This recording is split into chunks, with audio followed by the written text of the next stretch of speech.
Mes sœurs, mes frères, bienvenue dans cette méditation sur les textes de ce jeudi 28 septembre 2023, en cette 25e semaine du temps ordinaire.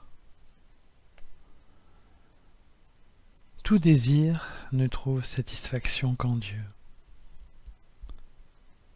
Le retour des Israélites dans leur terre après l'exil forcé à Babylone s'est fait avec joie dans son annonce et son appréhension, mais dans la vie quotidienne qui a suivi, tout n'a pas été aussi joyeux. Leur retour s'est fait parfois dans des conditions très difficiles, car ils avaient tout abandonné en Assyrie, où ils avaient refait leur vie pour tout recommencer à nouveau en Israël. Ceux qui ont accepté de repartir avaient donc plus de soucis personnels de devoir sécuriser leur propre logement que de s'intéresser à la reconstruction du temple, dont ils avaient pu d'ailleurs se passer durant toutes les années d'exil. Certains sont d'ailleurs restés volontairement dans leur territoire d'exil pour garder une vie stable. Pour cette raison, le prophète Agé s'exclame ainsi : « Ces gens-là disent : le temps n'est pas encore venu de rebâtir la maison du Seigneur. Or voilà ce que dit le Seigneur par l'intermédiaire d'Agé le prophète. Et pour vous, est-ce bien le temps d'être installé dans vos maisons luxueuses alors que ma maison est en ruine ? »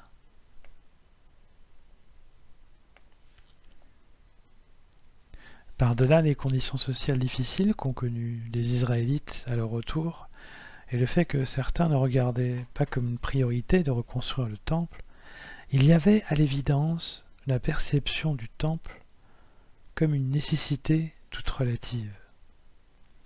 En effet, en l'absence de temple durant l'exil, une adaptation de la pratique religieuse a été nécessaire.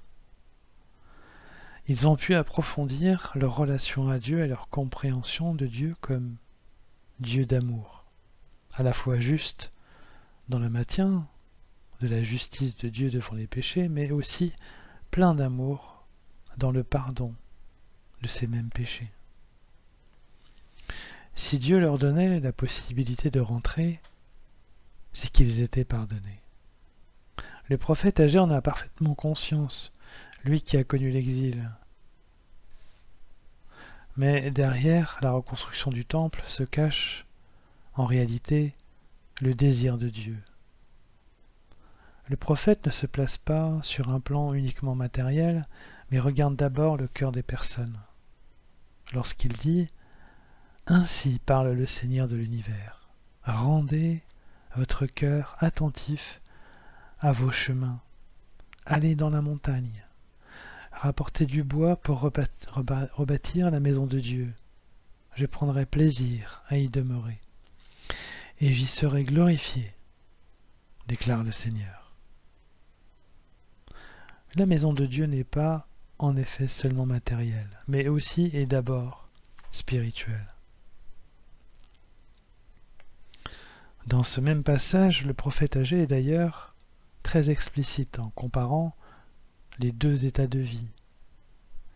Et maintenant, ainsi parle le Seigneur de l'univers, rendez votre cœur attentif à vos chemins. Vous avez semé beaucoup, mais récolté peu.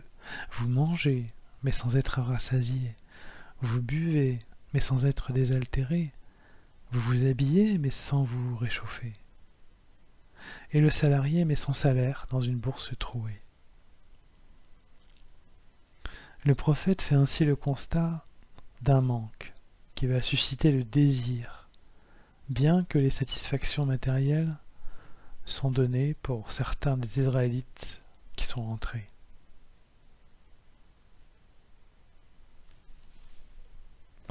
Ce désir de Dieu est aussi présent dans la lecture de l'Évangile.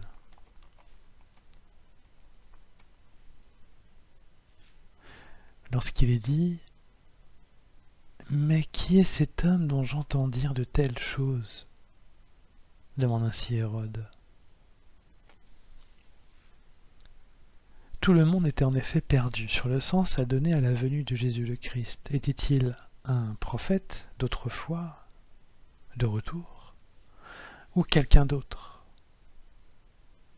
Même Hérode se fait l'écho de ce désir, montrant ainsi par là que même ceux qui sont enfoncés dans les préoccupations matérielles posent eux aussi la question du désir du ciel et de Dieu.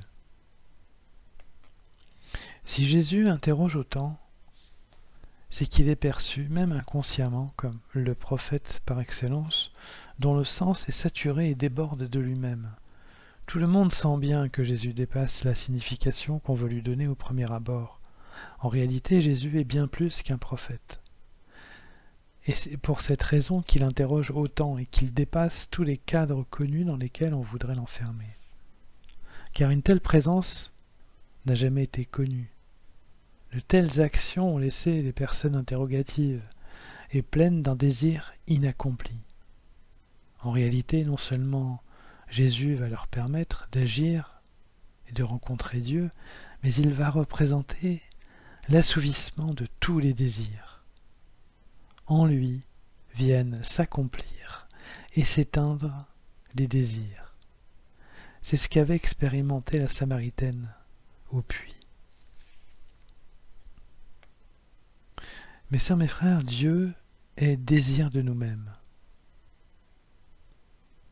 Il a mis en nous cette capacité à le désirer et à le chercher, de la même manière qu'il a en lui cette capacité à nous aimer totalement, lui qui est amour absolu.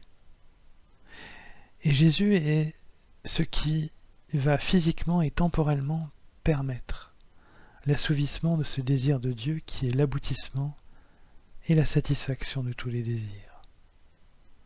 C'est en cela que Jésus est totalement désirable, c'est qu'il devient la cible de tous les désirs, les bons qui sont spirituels et les moins bons qui conduisent ceux qui les cultivent à le crucifier.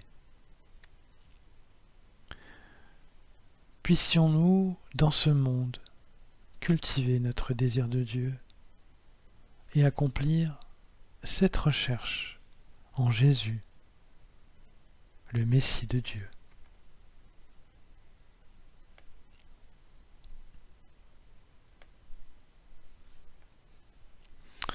Mes sœurs, mes frères, après cet instant de méditation sur les textes de ce jour qui portaient sur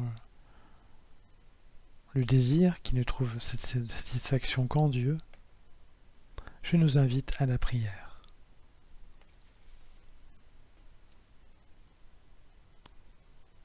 Ô mon Père,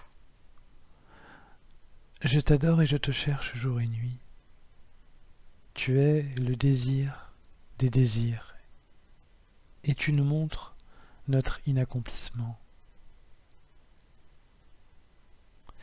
Ô mon Jésus, je t'adore et je te cherche même lorsque je ne te connais pas, toi qui es passage vers le Père. Ô Saint-Esprit, je t'adore et je te sens tous les jours de ma vie, tu souffles à droite, à gauche. Tu nous pousses vers l'amour du Père et du Fils, car tu es amour. Ô mon Dieu, en toi je trouve enfin le repos de mon âme qui te cherche depuis si longtemps. Et j'y trouve ta précieuse paix. Amen.